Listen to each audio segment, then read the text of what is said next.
Hoje é dia 22 de maio de 2022, 11 horas e 25 minutos, um domingo em Franca, São Paulo. Dia claro, sem nuvens, 20 graus.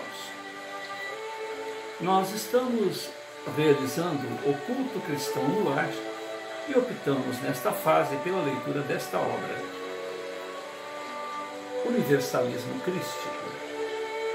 Universalismo Crístico é uma obra canalizada, recebida por Roger Paranhos Bottini. Roger Paranhos Bottini nasceu em Porto Alegre, capital do Rio Grande do Sul, onde reside desde 1969. Formado em Administração de Empresas pela PUC, pós-graduado em Sistemas de Informatização e Telemática pela Universidade Federal, trabalha no Banco do Estado do Rio Grande do Sul como analista de sistemas. É médium desde a infância, quando passou a perceber a presença de espíritos necessitados. Posteriormente, a presença de instrutores, benfeitores da espiritualidade maior, que o convocaram para o trabalho que ora realiza através da divulgação das verdades imortais. Atualmente dedica-se em especial à missão de promover, de divulgar a visão espiritualista do terceiro milênio, Universalismo Crístico, que é justamente o tema central de seu livro, de mesmo título. Universalismo Crístico, o futuro das religiões, é um livro profético que procura preparar a humanidade para a visão espiritual do futuro.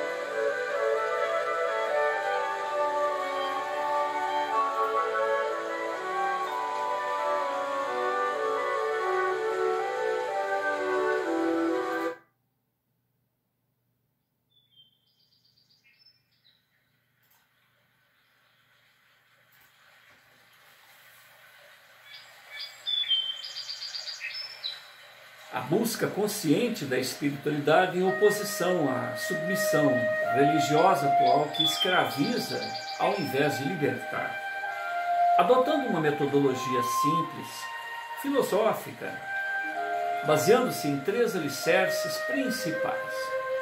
O primeiro deles, o amor ao próximo. E o respeito à opinião alheia, o respeito à maneira de pensar do outro, porque todos nós somos únicos, nós próprios vamos realizando uma ascensão sobre nós mesmos e hoje somos diferentes de ontem. Então o eu de ontem é diferente do eu de hoje e caminhamos milênios, temos caminhado individualmente, cada um de per si. Então, imaginemos se hoje somos diferentes de ontem, amanhã diferente de hoje, porque há um somatório nas experiências de até então. Que não pensar da opinião alheia? Veja-se quantas maneiras diferentes hoje se vive no chão da terra, em diferentes culturas, em diferentes maneiras de ser, em diferentes estados sociais, relações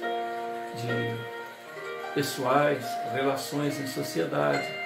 Tudo isso influencia na nossa maneira de ser. E a partir do momento em que temos a honra, a oportunidade de conviver por um certo tempo com outra pessoa, na vida a dois, na vida familiar, na vida em sociedade, na vida espiritual, que riqueza está à nossa disposição. Ingenuamente tentamos impor, tentamos apresentar a nossa maneira de ver a vida como sendo a verdade. E a verdade só Deus a tem. Nós temos experiências e conjecturas. As nossas experiências dizem do que conquistamos, do que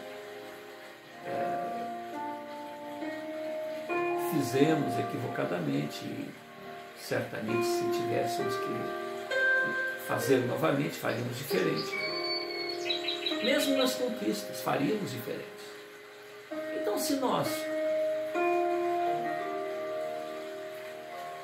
discordamos de nós mesmos em relação ao nosso passado, em relação ao momento em que vivemos, estamos num constante diálogo conosco mesmo, e nós que conhecemos a nós mesmos, tentamos verificar qual seria a melhor maneira de resolver isso ou aquilo, que não dizer daqueles com os quais compartilhamos o existir. Então é importantíssimo que, além do amor ao próximo, como a si mesmo, conquistando essa realidade em nós mesmos, saibamos servir e passar, saibamos conviver com as diferenças, viver não ingenuamente, mas inocentemente, sabendo que o outro é capaz, mesmo assim, nos relacionarmos com ele.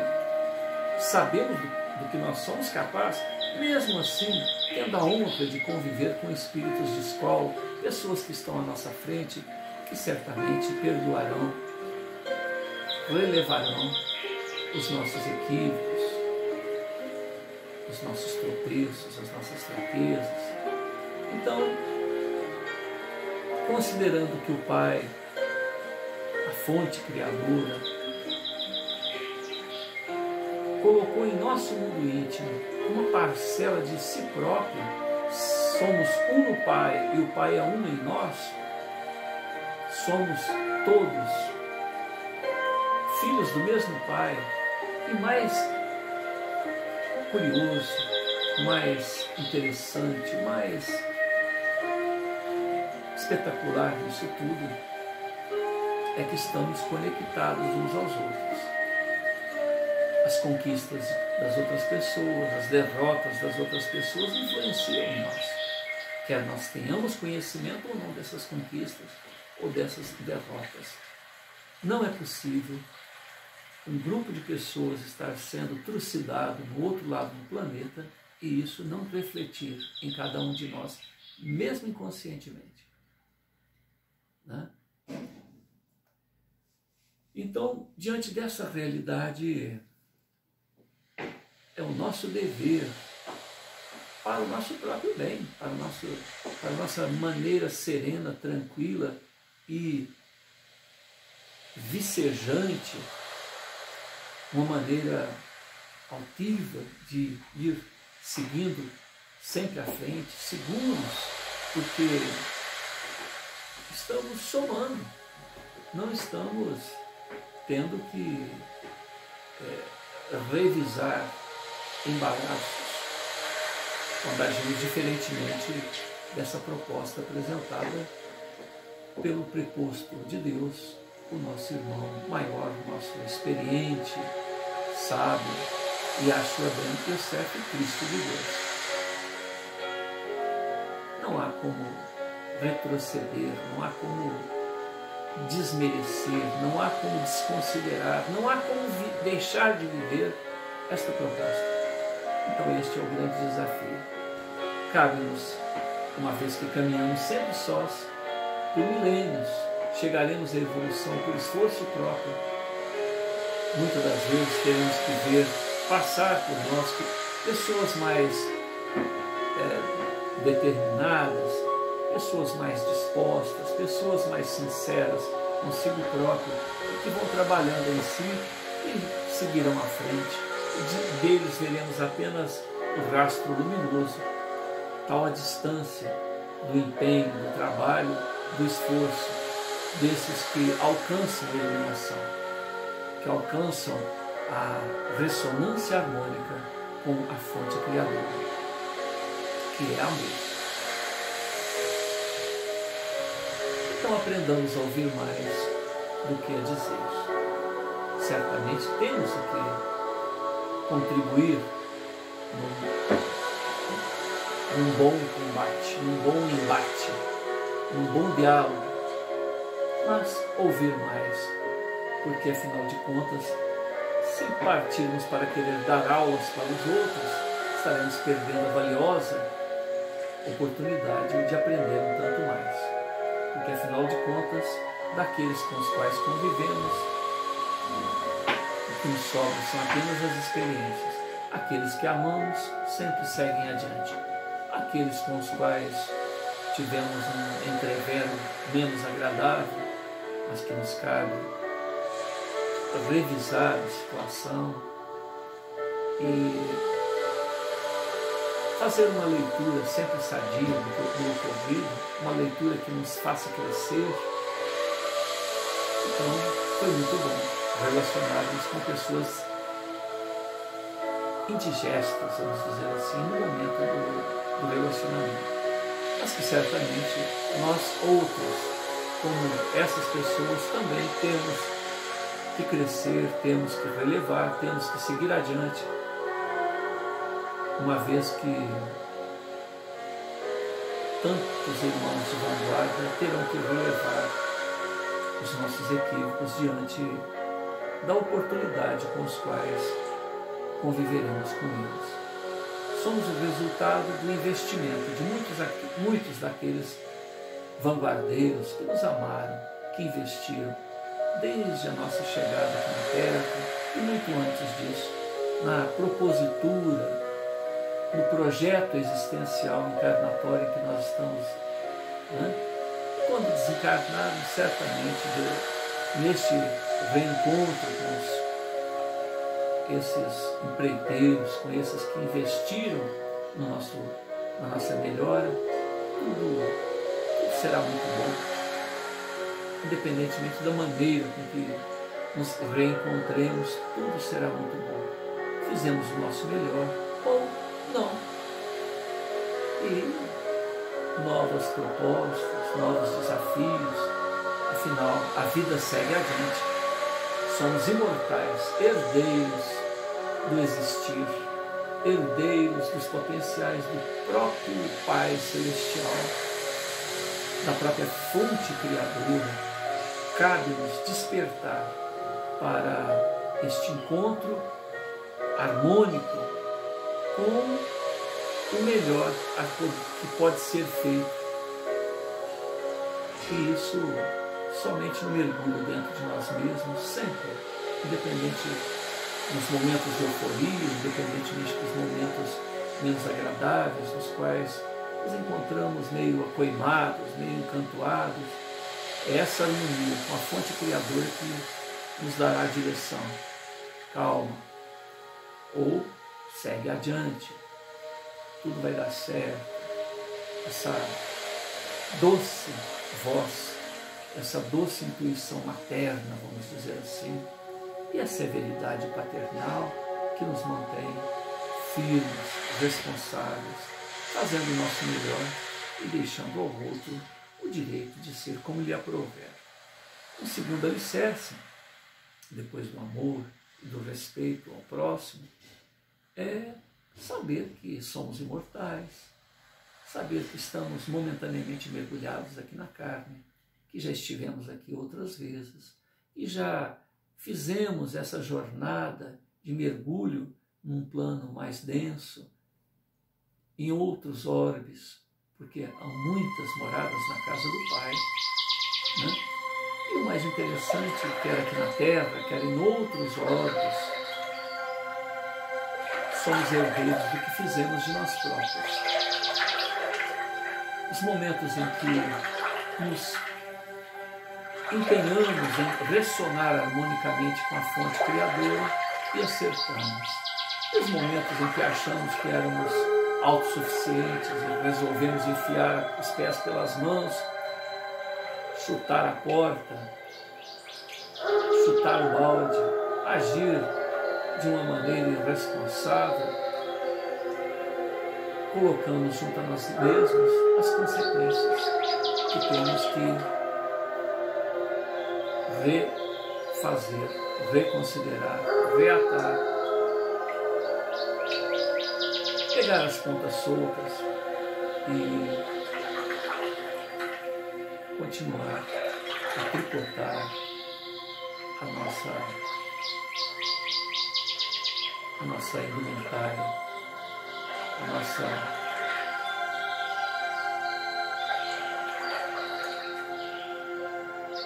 recurso para estar bem com a própria consciência e bem perante as pessoas que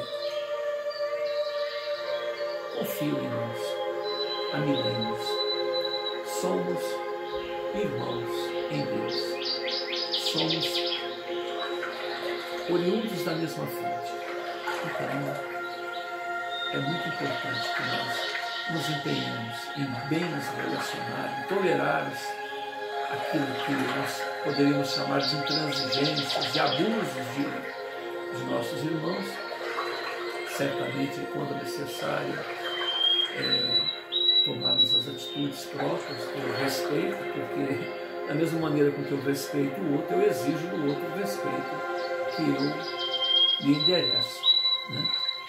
Sempre há outros irmãos com funções delegadas para intervir quando necessário, assim como nós próprios, na condição de pais, de professores, desta ou daquela profissão, junto a colegas de trabalho, junto a familiares, também temos valores delegados que nos permitem também intervir quando, na relação entre duas pessoas, a coisa perdeu o controle.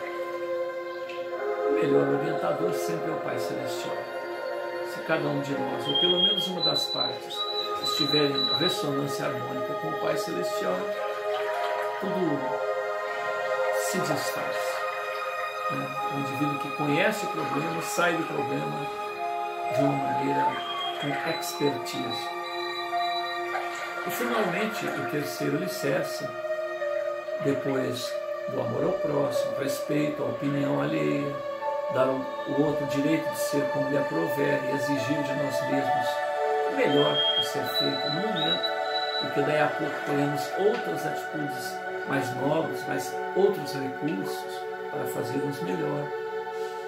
Além da consciência de que somos imortais, estamos vivendo um momento aqui na Terra muito importante.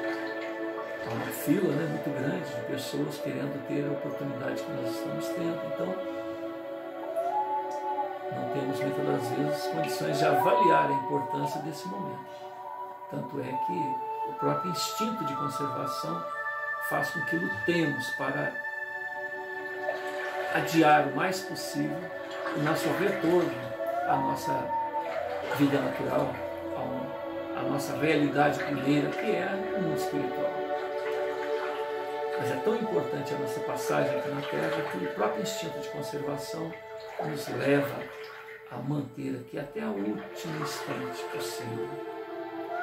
E saber que somos herdeiros daquilo que fazemos. O karma, a lei, o karma positivo que nos traz o resultado das boas sementes, o karma negativo que nos traz o resultado dos problemas ainda a serem resolvidos. E finalmente um evolucionar, porque se hoje somos diferentes de ontem e amanhã diferente de hoje, então devemos estar sempre abertos ao novo, estar sempre dispostos a sair da zona de conforto,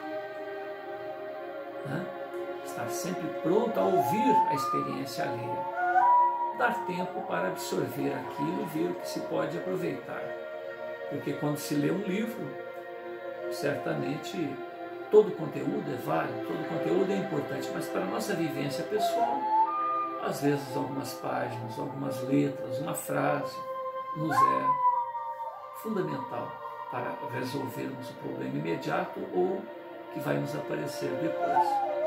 Então imaginemos a experiência dos outros, quanto isso nos faz crescer, quanto nos acrescenta. Em Desdobramento Espiritual, Roger Bottini Paranhos visita as esferas espirituais superiores e as regiões sombrias do astral inferior para obter a opinião dos mestres da luz e dos magos negros sobre o universalismo crístico. Em uma segunda parte, Roger Bottini Paranhos narra a ação dos precursores da nova era para implantar na Terra a visão espiritual do terceiro milênio, com uma leveza e idealismo emocionantes. O jovem Rafael, orientado pelo alto, ao lado de sua alma gêmea, Érica, impressiona multidões com sua sabedoria, lucidez espiritual, inspirando os idealistas e silenciando ortodoxos mais retrógrados. Um livro que funde os estilos já apresentados em suas obras sobre o signo de Aquário e a história de um anjo. E como diz Hermes no prefácio, todo aquele que deseja ser livre à busca da verdade com suas próprias mãos, nos siga nessas páginas. Hermes também diz o seguinte: o homem nada sabe, em realidade, mas é chamado a tudo conhecer. Quando ele se referiu à história de Rafael, ele comenta que um jovem de 17 anos, cabelos longos, castanhos ao ombro, um rosto sereno, uma lucidez e agradabilidade que comove todos aqueles que o cercam. A princípio, seu pai estava preocupado com sua maneira quase que franciscana de levar a vida, mas depois ele, conversando com o filho, ele percebe que a coisa é mais segura do que ele imaginava. Tanto que o rapaz, recebendo essa intuição, no mesmo tema em que estamos lendo aqui, universalismo crístico, ele justamente apresenta esses três conceitos aos quais nós nos referimos em três oportunidades, em três fóruns. No primeiro, ele trata do amor ao próximo, respeito às opiniões alheias, estar atento, ouvir mais do que dizer, não avançar sobre as outras pessoas no sentido de impor os nossos conceitos de vida, porque muitas das vezes nós é que estaremos equivocados, então por que impor? Mas, pelo contrário, como caminhamos, evolucionamos sempre individualmente, chegamos aqui na Terra com apoio do mais alto, sozinhos. Certamente tivemos uma boa recepção, lágrimas de alegria, felicidade, congratulação, uma boa convivência. E, bem ou mal vivamos, responsavelmente ou não, vencendo todos os desafios ou não, lágrimas de despedidas certamente hão de verter sobre o nosso momento derradeiro, e novas lágrimas de alegria hão de surgir após os portais do mais além, aonde, bem ou mal vivamos, a experiência valeu. A experiência valeu. Poderia ter sido melhor? Quem sabe? Poderia ter sido pior? Quem sabe? De qualquer maneira, cabe-nos refletir. E justamente, estando atento às opiniões alheias, estando atento ao novo, é que nós facilitaremos essa jornada. Porque quando teimamos em querer impor o nosso ponto de vista, como quem diz, eu é que sei, é aí que a coisa fracassa. Mas quando estamos abertos ao novo, vamos considerar as opiniões alheias e vamos fazer do nosso jeito, sempre. Porque quem vai pagar o preço somos nós. Quem vai ter os louros da vitória ou o esforço do recomeço seremos nós. Então, estar aberto ao novo, às opiniões, como diz, ouço todo mundo e faço do meu jeito. Certamente, essas opiniões, todas as pessoas que nos cercam, influenciam no nosso melhor a ser decidido naquele momento. Mas a experiência é sempre pessoal. então é seguir adiante. No segundo fórum, ele fala sobre a reencarnação e a lei de causa e efeito, a lei do karma. Nesse momento, o público é maior, porque ele alugou um salão para 200 pessoas. No primeiro evento foram apenas 30. Não houve nem necessidade de microfone. Era de boca para ouvido o diálogo. No segundo momento, mais de 200 pessoas.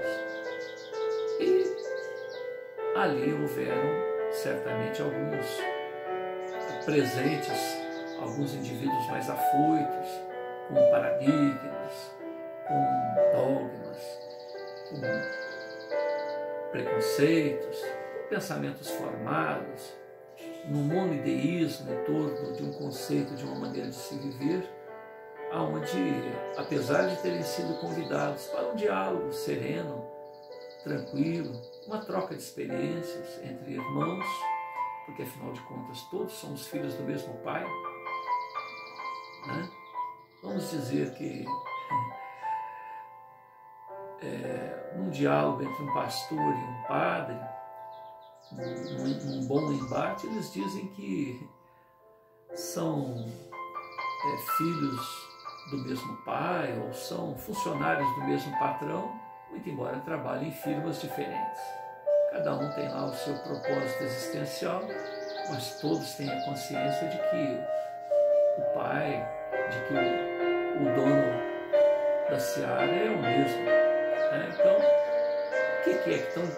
o que te cativa? O que é que tem de tão interessante na sua maneira de ver a vida? Por que você acredita que é dessa maneira? Então, hoje, maio de 2022, se formos procurar um grupo numa ilha deserta, como será a maneira deles? Uma ilha deserta, não, uma ilha com uma população, né, fechada, limitada ali. Como será essa maneira de ver deles? Até a chegada de um grupo, bem ou mal intencionado, né, como há um caso aí, uma ilha, um indivíduo que estuda sociologia, foi lá, passou um filminho do Rambo e Deus daquela ilha virou quem? Rambo, Sylvester Stallone, se eu não me engano. Então, eles sequer imaginam que é um ator, eles imaginam que aquilo é um Deus. E vivem daquela maneira, com um facão na mão. Imaginemos se um dia eles desenvolvem um tanto mais, comecem a ter armas mais modernas, ou tem um barquinho, um aviãozinho, um navio, e resolvam divulgar a sua ideologia espiritualista do Deus Rambo para outros ambientes. Se não aceitar, o facão vai funcionar, né? Pedaço de pau, ou seja, é o que nós temos feito com a nossa maneira de ser. Em nome do Cristo, que só falou em amor, dizimamos populações de muçulmanos, pessoas que acreditavam em Maomé. E o reverso, né? Quem fala a verdade é Maomé. Quem for cristão, quem for judeu, quem for qualquer outra coisa, é alvo de homens-bomba, de atentados, de coisas que tais. Nenhum está certo, porque o Pai Celestial é o mesmo. Se a gente considerar essa realidade, não faz sentido essas lutas. Então, bem disseram o pastor e o padre. Nosso Pai é um só. E, no entanto, temos ideologias diferentes. Nosso patrão é um só, trabalhamos em empresas diferentes. Então, que bom será nós conversarmos para ver o que há de comum nessas nossas empresas, nessa busca do nosso patrão. Separar o que é humano do que é a essência das coisas. Se a gente buscar a essência das coisas, certamente não haverá discordância. E esse é o papel do universalismo crístico, encontrar a essência de todas as religiões e espanar lá, tirar o lodo, tirar a poeira que se acumulou das convenções humanas, que nada tem a ver com a essência. Então Rafael, nesse segundo momento, apresenta essa visão de vida. No terceiro momento, que é esse agora, ele apresenta o evolucionar desses conceitos citados, porque o progresso é irrefreável. Não há como refrear o progresso. Diante disto, a psicologia, a ciência, a filosofia, as relações sociais, tudo muda. E os conceitos religiosos ficam enraizados, como estão hoje, lá na Idade Média. Os nossos conceitos de hoje são os mesmos da Idade Média. A Terra, o centro do universo. A Terra estacionária e tudo girando em volta. Quantas pessoas não morreram por isso? Por perceberem que a coisa não é por esse lado. Que todas as doenças, todas as dificuldades, todos os problemas são decorrências da ação de um indivíduo, de um ser espiritual, que nada tem a ver com bactérias, com a pessoa não ser previdente, não ser uma pessoa que se empenha, que se dedique, que se renove para resolver esses problemas. Então a necessidade de um evolver, de um evoluir das coisas. Então Rafael, ele no primeiro momento tem 15 minutos ou 20 minutos antes de iniciar a sua palestra, ele tem um diálogo com aquelas pessoas que têm problemas pessoais, que trocam ideia com ele, e já lemos isso nos blocos anteriores, no bloco 22 e 23. E quando Rafael inicia o seu diálogo aqui, ele começa a fazer apontamentos diversos, dizendo que São Jerônimo selecionou 4 evangelhos, mas que são chamados de canônicos, mas que há outros, um conjunto de 40 ou mais evangelhos que foram desprezados por São Jerônimo, que nem tudo que está escrito nos evangelhos canônicos é ao pé da letra, da maneira com que a coisa se deu, haja vista que eles foram escritos 50, 100 anos ou mais depois do evento, dependendo da memória daqueles que viveram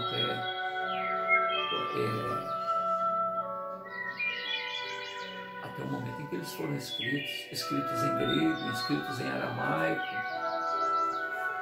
Quantas distorções não foram colocadas, palavras que não foram ditas por Jesus, não anotadas palavras que ele disse. Lucas, que seguiu Paulo, médico, né, Lucas, ele entrevistou Maria, teve a oportunidade de entrevistar Maria. Maria é contemporânea do Cristo, acompanhou a vida de seu filho, Maria, né, sua mãe. Então, o Evangelho de Lucas tem autoestima da própria Maria, né? Agora, e os outros? Né?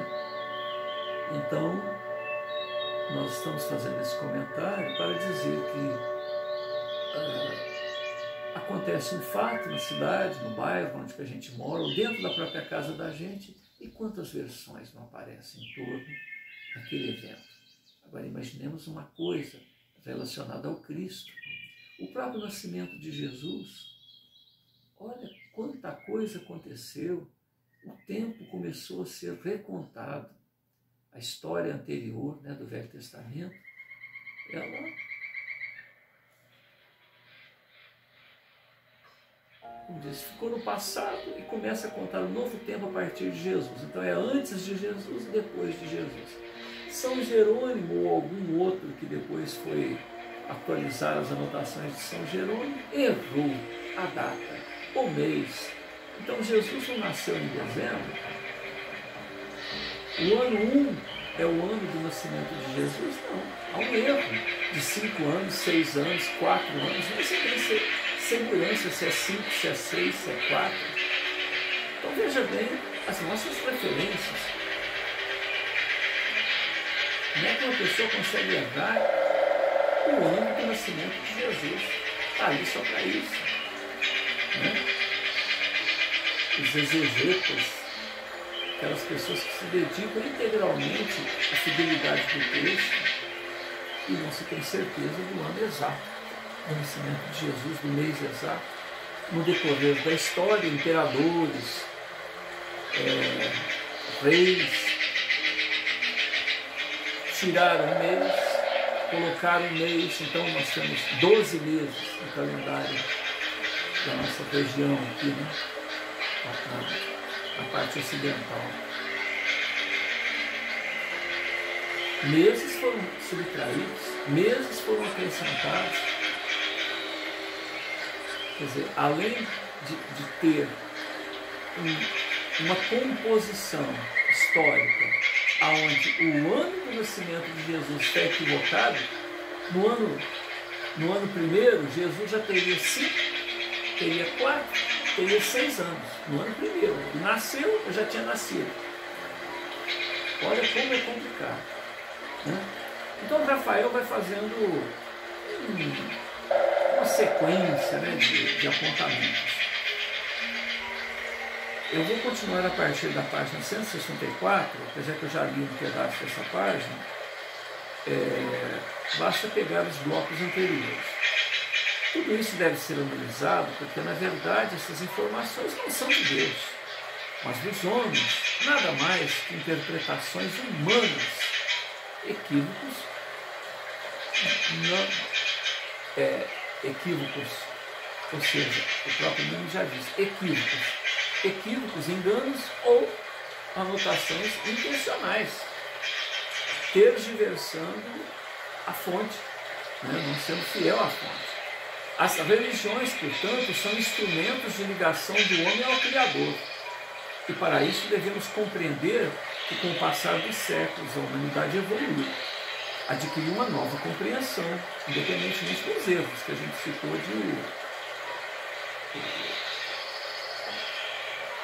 do tempo, né, das palavras.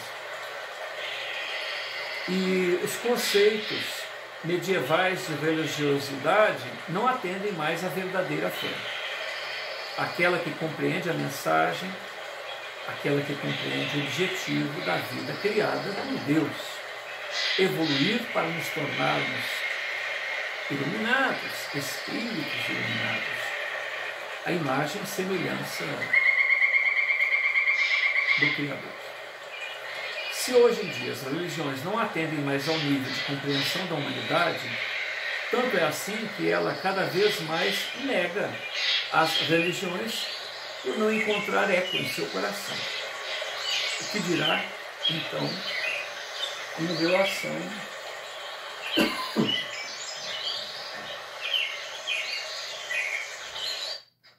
às gerações futuras?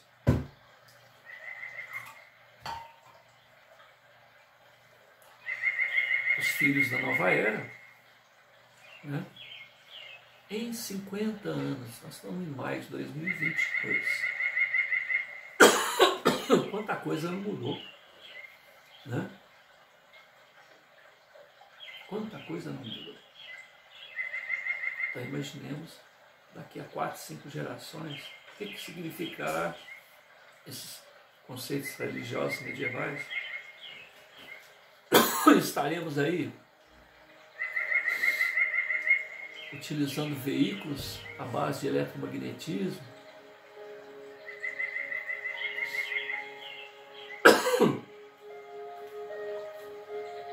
potenciais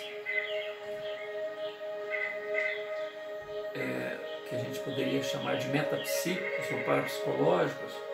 Estaremos lendo o pensamento do outro, diretamente na fonte, mergulharemos na mente do outro para saber o que ele realmente está pensando. Portanto, há de se fazer o que? Uma transparência. Temos que ser legítimos em relação a nós mesmos.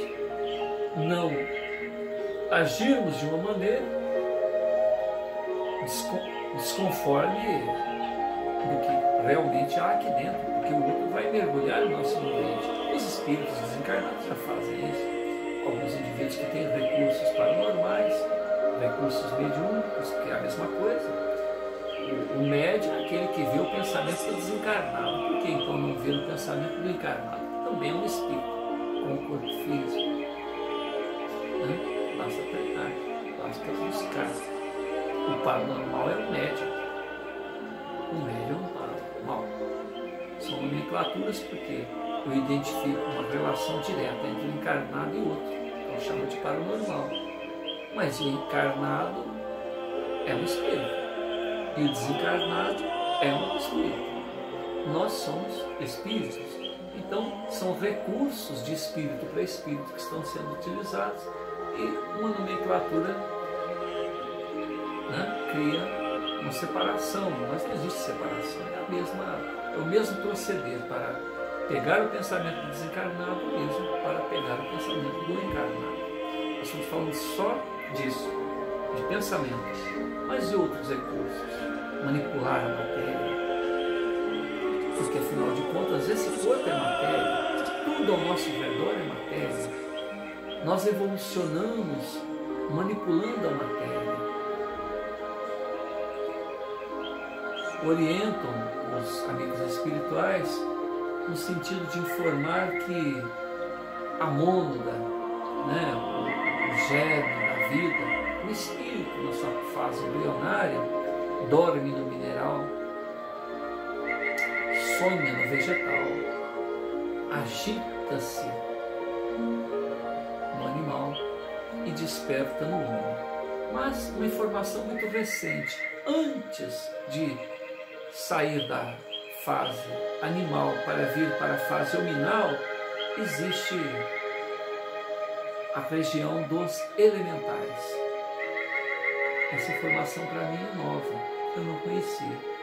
Então, o homem dorme no mineral, sonha no vegetal, se agita no animal, interage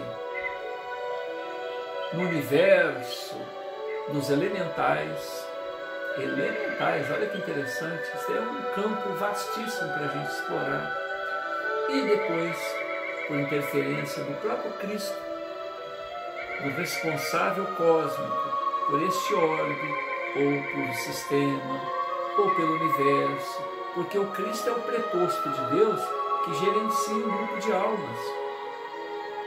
Por ação do Cristo, quando a mônada espiritual sai da fase animal, é colocado em determinados mundos muito bonitos, mundos primitivos, mas sem os conflitos que a gente encontra na fase hominal, e ali esse ser trabalha com elementos da natureza, manipula os elementos da natureza, no caso aqui a água, o ar, os minérios, o fogo.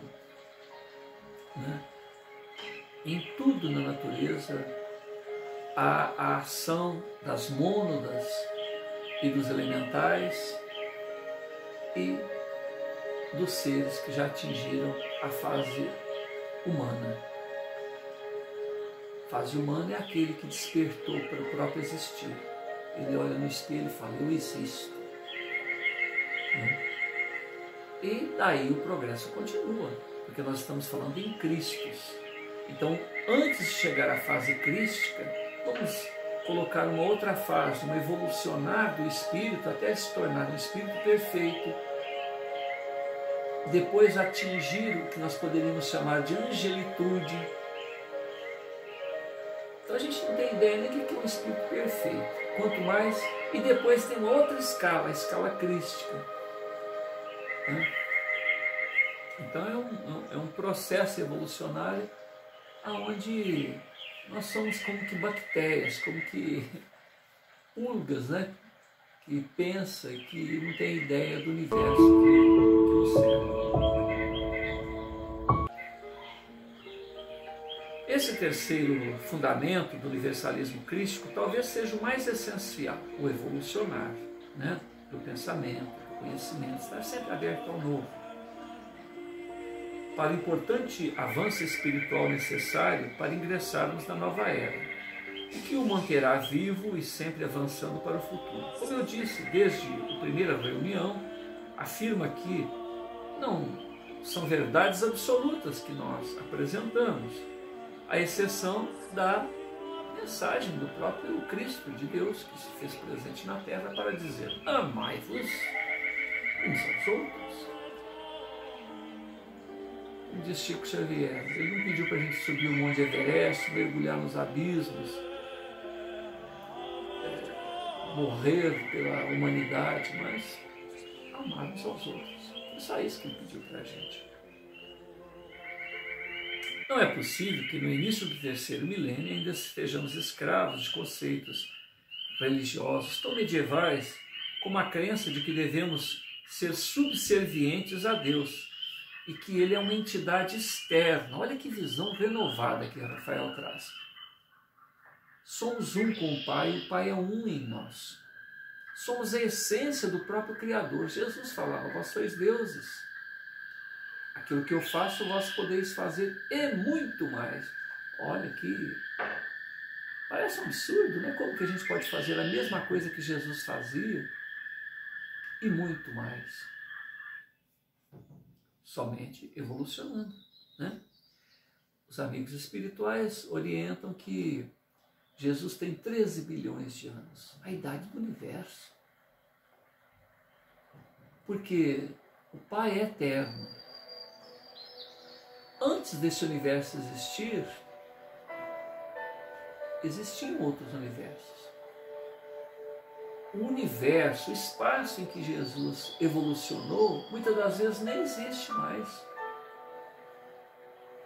A matéria, a constituição que compunha tudo aquilo onde ele fez o progresso evolutivo desse, tal qual nós estamos fazendo, até atingir a condição de Cristo. E é um Cristo novo, é um Cristo iniciante.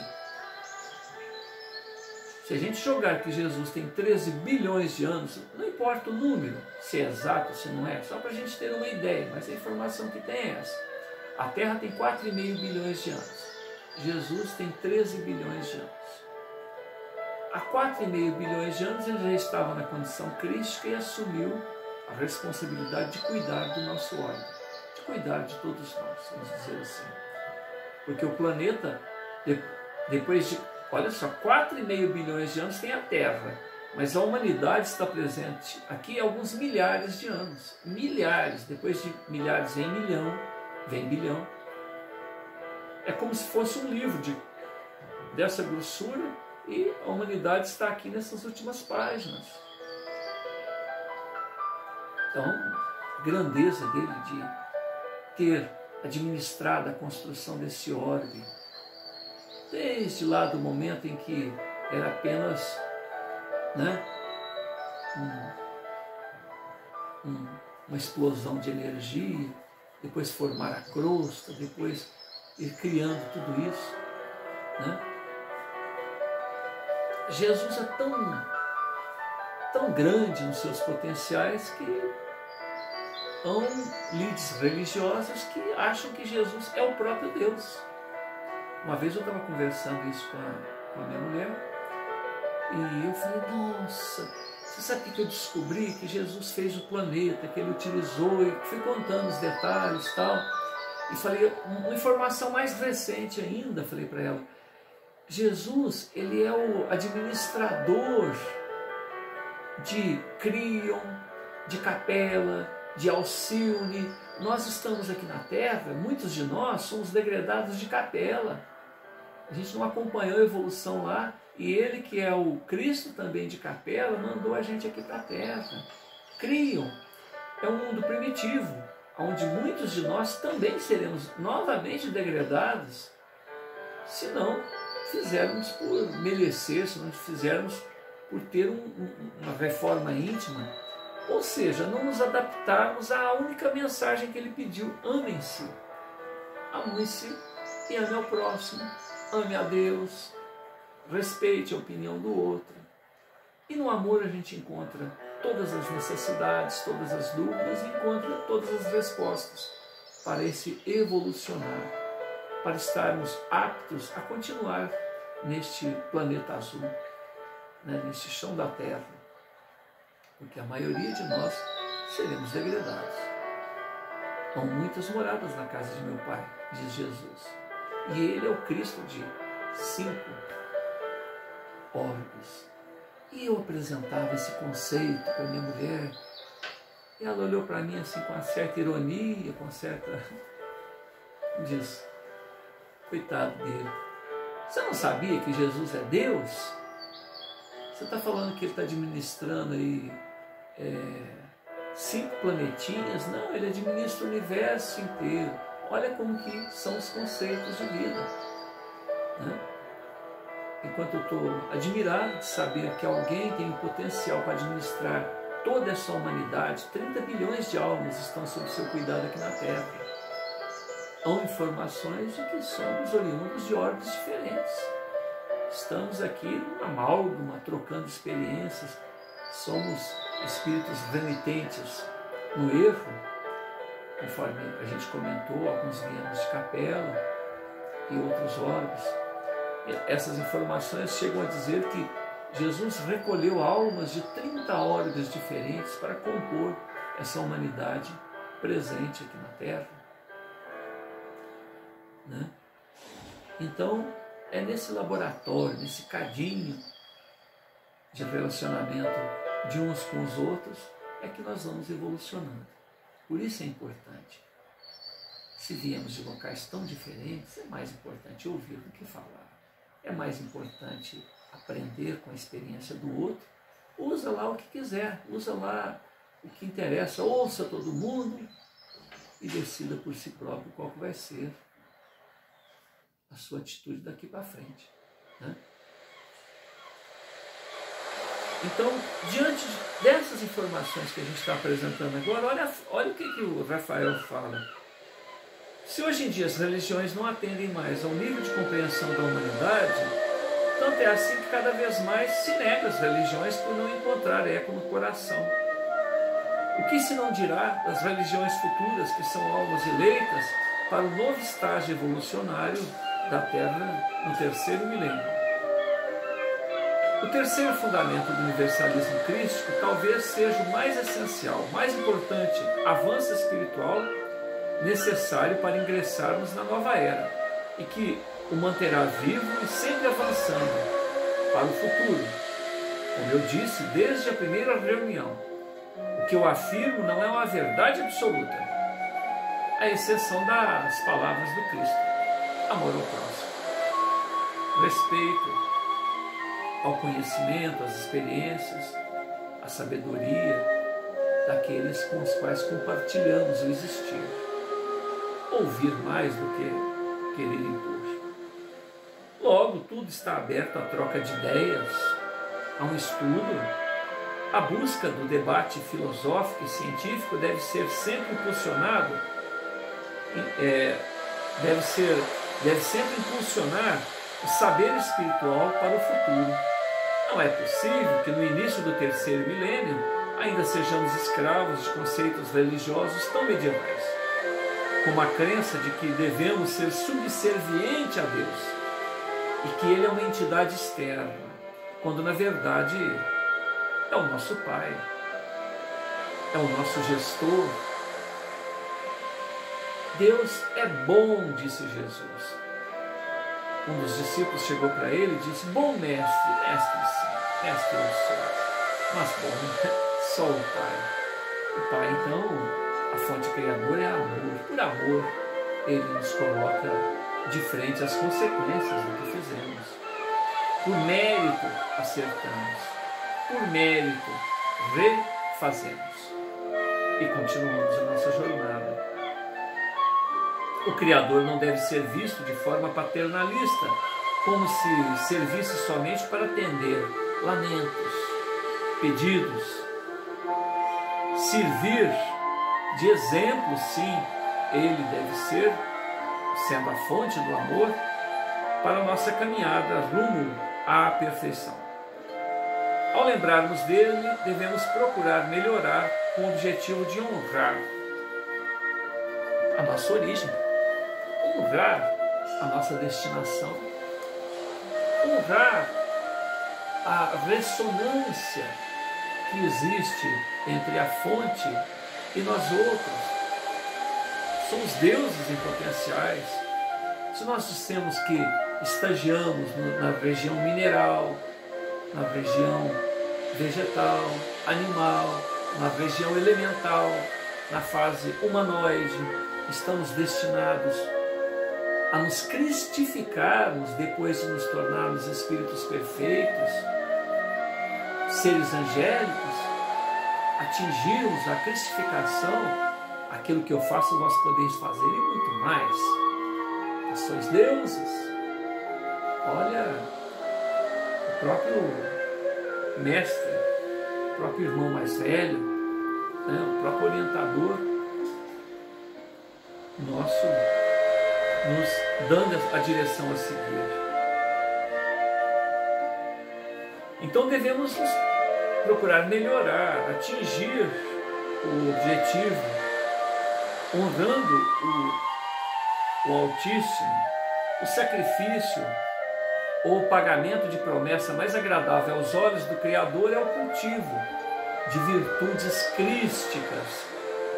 Rituais de natureza exterior são inúteis. Nós somos centelhas do Criador e possuímos um potencial ilimitado. Não faz sentido que nos comportemos como criaturas frustradas.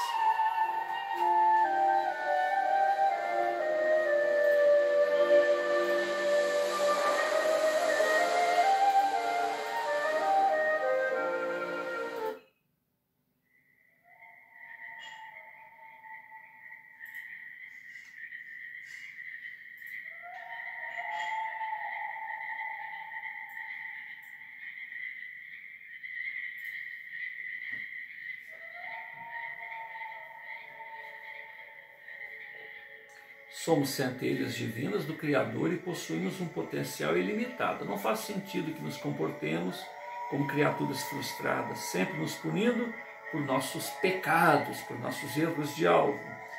Pecado é não evoluir. É não abrir a mente, isso é pecado. O resto é experiência evolutiva. Hoje em dia, o errar faz parte do acertar. Qualquer habilidade, vamos dirigir um carro, vamos aprender uma profissão, vamos realizar um trabalho, vamos corrigir nossos filhos, enfim, tudo que vamos aprender uma língua. À medida em que erramos, a experiência fixa, de tal maneira que naquele aspecto a gente não erra mais. Então colheremos o que plantamos, mas só acertaremos e nos tornaremos filhos verdadeiros de Deus através da vivência dos nossos próprios erros. E erramos, e daí?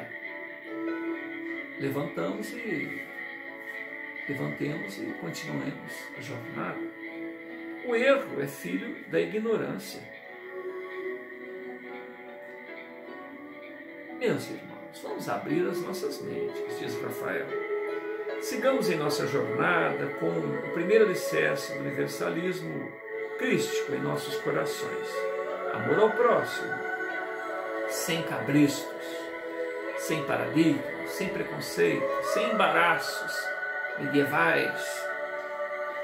procurando aprender ou compreender que somos seres iluminados e não pecadores amaldiçoados. Vamos nos valorizar, nos tornar dignos do título Filhos de Deus. O universalismo crístico exige que sejamos filósofos, sejamos cientistas, observadores do existir, observadores de nós mesmos e daquilo que segue ao nosso redor. Filósofos porque pensemos tudo que aprendemos no campo da religiosidade e aperfeiçoemos esses ensinamentos para uma visão verdadeiramente espiritualizada, sem os embaraços das convenções humanas, que nada tem a ver com a essência que originou aquele próprio conceito de vida, a respeito dos valores eternos. E cientistas, porque a realidade material, a realidade espiritual não devem ser dissociados. Será através do estudo científico, ou seja, do método, do controle, da repetição, que se obterá as primeiras comprovações da vida após a morte. E que não é apenas mera fantasia das mentes simplórias. Esse avanço da ciência associado à vida espiritual permitirá que o homem do futuro desfrute tecnologias ainda invisíveis, ainda inalcançáveis pelos 5 sentidos humanos. E quem define o que é certo e o que é errado? Nem tudo pode ser comprovado de forma categórica. Então, essa informação ficará em suspenso, aberta a debates, até que um dia se chegue a um consenso. O que não podemos é continuar a manter crenças que não se sustentam. Elas são fruto de uma devoção cega e sem base coerente. Não somos bonecos, robôs em que Deus injeta sua graça para nos tornarmos melhores.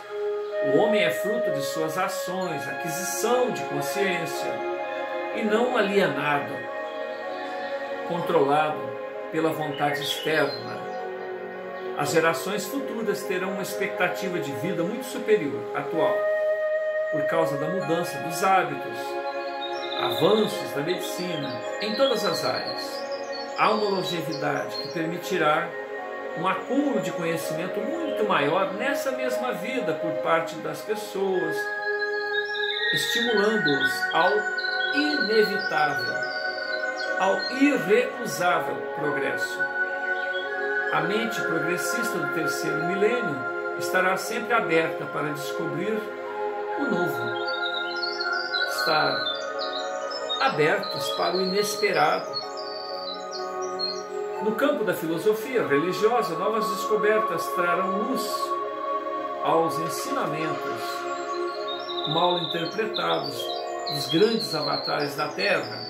As pesquisas históricas sobre a personalidade de Jesus nos farão ver uma nova mensagem por detrás daquela distorção criada nos primeiros séculos do cristianismo e na Idade Média.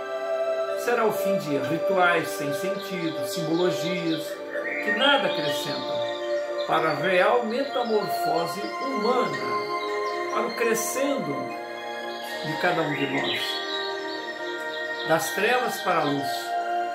A confrontação sobre crenças de cada religião poderá nos trazer uma visão mais coerente, universal, sobre a mensagem de Deus, seus objetivos para a nossa evolução. Não podemos mais nos submeter aos dogmas das religiões,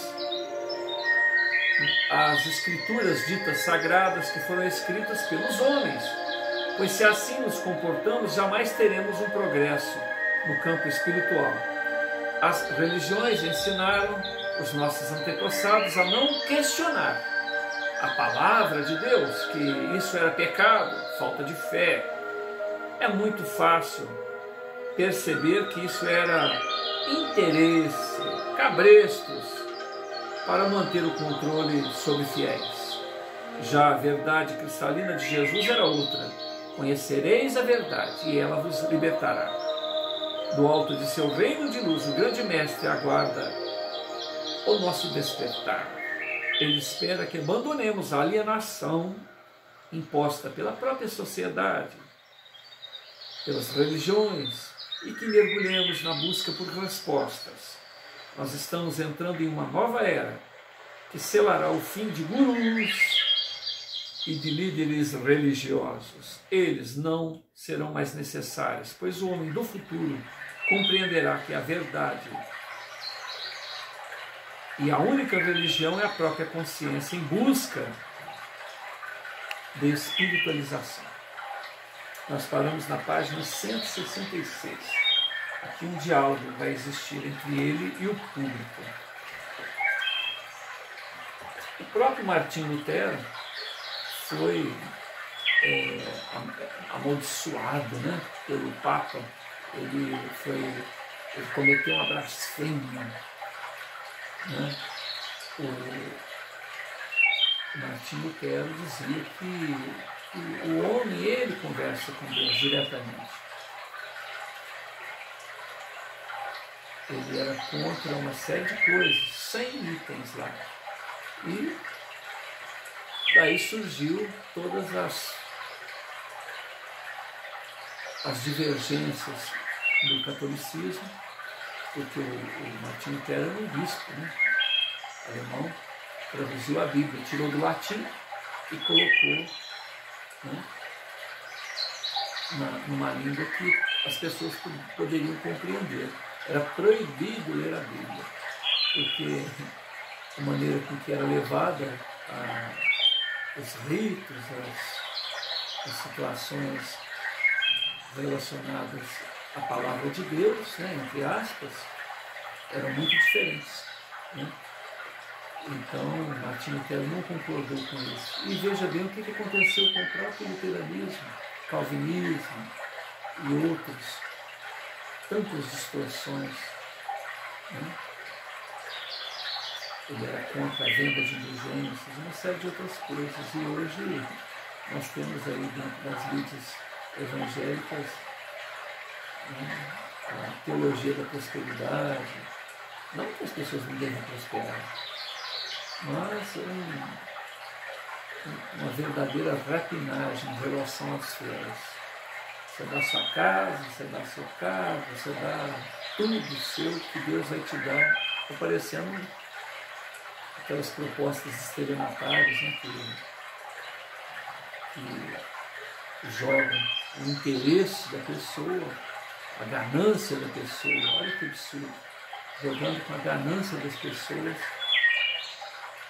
E o que isso tem a ver com a essência de espiritualidade que as pessoas foram buscar, né?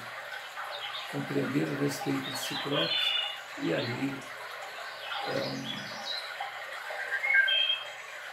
um grupo que está muito longe de buscar a espiritualização. Assim, é como se fosse uma empresa, né, que toma de todo mundo. Hoje em dia existe uma linha de pensamento, de relações econômicas, né, que chama franquia. O que é franquia? Franquia é quando eu descubro uma maneira de ser próspero, uma profissão, dentista, por exemplo, uma linha de pessoas que vão seguir aquele padrão que o indivíduo se viu vencedor. Então é dessa maneira para que você ganhe muito dinheiro como dentista. Farmácia, a mesma coisa. Venda de lanches e assim por diante, venda de veículos. Então você vende o método, o nome, seu nome, com todas as empresas, e você tem que cumprir metas. Você, além de pagar para entrar no negócio, tem que criar tem que ter um patrimônio, tem que ter um recurso próprio para montar a empresa que é sua, franqueada, copiando lá a matriz, né, copiando lá as orientações de quem inventou aquele maneiro, e certamente ganha dinheiro. Então, as casas religiosas estão assim, só que não se satisfaz com o dízimo, querem ofertas, desafios, e criam outros nomes, vende tijolinhos no céu, a água santa do poço lá que Jesus tomou banho, e assim por diante. São verdadeiras afrontas à inteligência e à própria espiritualidade que todos nós buscamos. Então, diante de tudo isso, muitos de nós resolvemos, por malandragem, às vezes, nos mergulhar no materialismo, porque pegamos esta maneira de proceder, onde a fonte, a essência, não tem nada a ver com as práticas, com o movimento, com a maneira de se levar. Então, o que tem de Cristo nesse proceder? Eu vi certa vez uma pessoa dando depoimento: eu vou ser a pessoa mais rica da América do Sul. Todo mundo, aleluia, peraí. E os outros também não vão ser ricos? Como que ele pode ser mais rico da América do Sul? Dando lá, colocando verdadeiras fortunas no gasofilácio, levando isso ainda pelo lado da boa-fé, como se fosse verdade o que a pessoa está dizendo, que pode ser coisa combinada também. Né? Mas vamos colocar boa-fé. Como que um pastor, uma pessoa, aceita uma ideia? Fulano vai ser o cara mais rico. E se outro quiser ser mais rico? Olha, não. Por que ele tem que ser o mais rico? Que lição é essa?